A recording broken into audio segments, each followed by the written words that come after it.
I have become the devil's advocate. And as the truest of masochists, I have buried and carried so many flags, like the flag of my faith. A flag that makes my past, my sins, my memories erase, giving me a whole new face so you can see the God in me. A God that gives me air to breathe and the sun and the moon for consistency in my life. And yea, though I walk through the valley of the shadow of death, I will fear no evil, for thou art with me, even though your religion condemns me. That's a piece from a poem I wrote 10 years ago. I was 15, growing up in Miami-Dade County, trying to get a grip on my sexual orientation and how that impacted my salvation and my spiritual identity. During this whirlwind time in my life, there were 3 things that I knew to be true. I loved the Lord, I was queer, and the Lord didn't love me. And this isn't a plea for your heartstrings, people. This is really how I felt. And how could I feel any differently? Growing up in a small Lutheran school and attending one of the largest churches in the area where homosexuality was frequently looped in with sins like incest, pedophilia, and bestiality. Oh, and I was and technically am still black. So I was even further isolated because not only was I some kind of super sinner, but I was like the only black gay person alive. I, of course, realized around 11 or 12 that wasn't true, but I felt that way for quite some time. So you can't really understand a person until you walked in their shoes. But who has time for such an impossible task?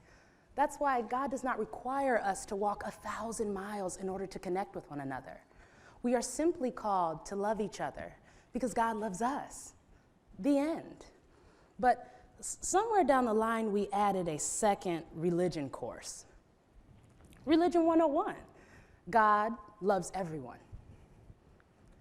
Religion 102.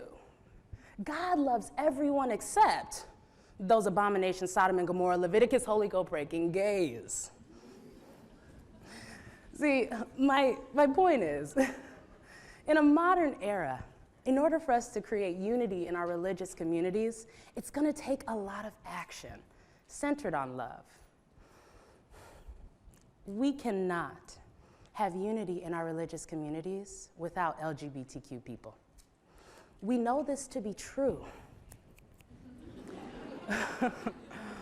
We now know this to be true because Christians have already conducted a similar experiment with African slaves in America. This proved to be extremely divisive and traumatic. According to the African American Registry, during the centuries of slavery, black religious meetings symbolized the ultimate threat to white existence. Despite this, Africans retained their faith in God and continued to find refuge in their churches. These churches were organized politically and spiritually, and were not only given to the teachings of Christianity, but also faithfully relied upon by its members to address the specific needs of the community.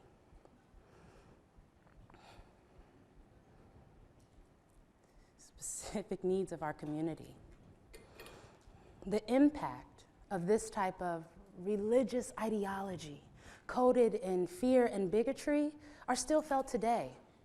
Even in the research, we see that historically black churches are called out separately from white evangelical communities, and rightfully so, due to the severity of their separation within the Christian religious body. We're even starting to see young African American Christians leaving black church, white church, really any church, because of this bitter and unfortunate history. Being an African American Christian myself, I understand this type of religious division well.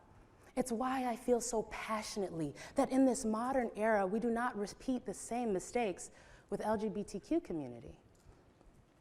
But there are sites like gaychurch.org that helps LGBTQ Christians in our efforts to find a church that's willing to accept us.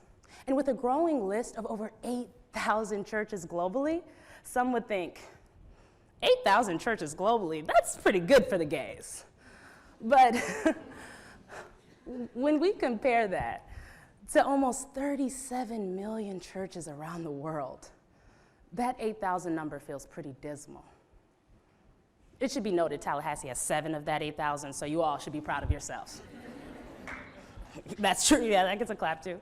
To be clear, LGBTQ people not attending mosque, synagogue, or church does not equal some kind of super holy, sanitized religious community. It only creates yet another subset of similar religious values that hence create further division in already complex, fragmented religious bodies. And because those who seek will always find, we cannot somehow prevent LGBTQ people from practicing.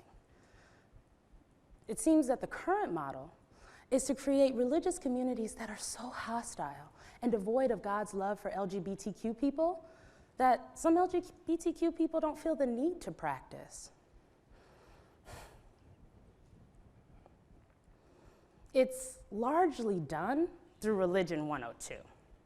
You remember Religion 102, God loves everyone, except those abomination, Sodom and Gomorrah, Leviticus, Holy Code breaking gays. See, I always heard the same thing growing up, the story of Sodom and Gomorrah, and how the angels had come to save Lot's family, but the townsmen came to sexually assault or rape said two angels, and Lot offered the men his daughters instead. Or Leviticus, thou shalt not lie with another man as one does with a woman. This is an abomination. It was more than enough for me to believe what I was taught.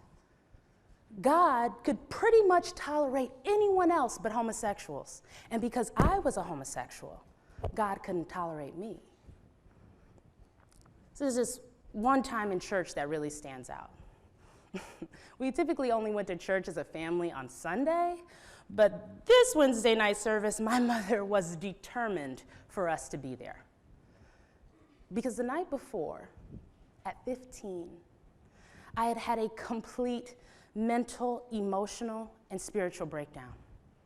I had finally gotten tired of the tidal wave of religious pressure of being an LGBTQ person, but still wanting to be loved by God. I was sick of listening to the Exodus International videos calling me an abomination and condemning me to an eternity in hell for my sexual orientation. So I finally gave in. I finally accepted God hates gay people and thus he hates me. So the pastor asked the crowd, if anyone wants to rededicate their life to the Lord and give their life to Christ, all they have to do is come up and he'd pray for them. Now let me level set your expectations about how this story ends. If you think I was going to somehow half hear the message and rededicate my life to the Lord on that altar, you're wrong. I was unmoved. I actually just kept sitting there thinking why my mother had brought us here knowing God hates gay people. But the people came to the altar. But there was this one woman in a blue tank top and dark jeans who was just praying the house down. She had her hands in the air and she was praying and praying and praying, and maybe it was how earnest her prayer was that got my attention. But I watched her as she walked towards the altar, then clean past the altar, into overflow, all the way in the back, and without hesitation, she laid her hands on me. And she lifted the other one to the sky, and she prayed for me like my life depended on it. See, that moved me. It was in that moment I realized whatever they were teaching in Religion 102 was wrong. God did love me. He loved me so much that he was going to let me know without a shadow of a doubt he loved me. In that moment, it wasn't Sodom and Gomorrah or Leviticus on my mind or in my heart. It was love. This is not a sermon. I'm not here to tell you how to interpret your religious text. I simply ask you to explore it. Know your religious text for yourself. You may come to the conclusion that homosexuality is a sin. If you do, I'd like to refer you back to Religion 101. God loves everyone. And because of that, you can now actively work to make your religious communities more open and accepting to LGBTQ people. Alternatively, you may come to the conclusion that homosexuality is not a sin. I'd like to rinse and repeat Religion 101. God loves everyone. So in closing, I'd like to leave you with one of my favorite quotes about God and a challenge. One of my favorite academics, Brené Brown, defines God as the divine reminder of our inherent worthiness. I'll ask you all, take the time to ask yourself, what must a person do to be loved by God? If you get to point 2 or 3, you've gone too far. We all are so deeply loved by God, which is our example of how we should love one another. So remember, God loves everyone. Get over it.